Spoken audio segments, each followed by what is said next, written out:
Hello, আসসালামু আলাইকুম বন্ধুরা, সবাই কেমন আছো? আশা করি সবাই ভালো আছো। বাংলাদেশে এখন কোটা আন্দোলনের অবস্থা খুব ভয়াবহ।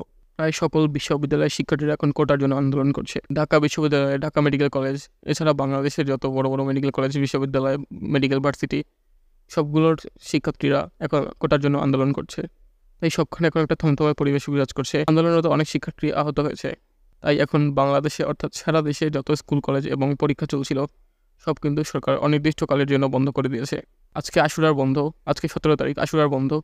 এই আশুরার পরে 18 তারিখ থেকে যত পরীক্ষা চলছিল সব কিছু বন্ধ করে দিয়েছে। কবে খুলবে সেটি এখনও ঠিক নেই, অর্থাৎ অনির্দিষ্টকালের জন্য বন্ধ করেছে।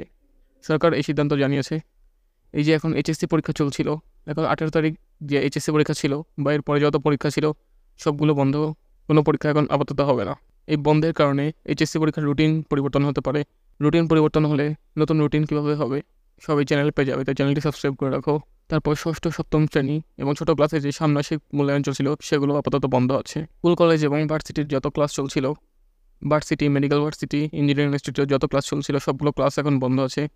তাই কেউ স্কুল কলেজ ভার্সিটিতে আপাতত যাওয়ার দরকার নেই পরবর্তী সিদ্ধান্ত না আসা পর্যন্ত।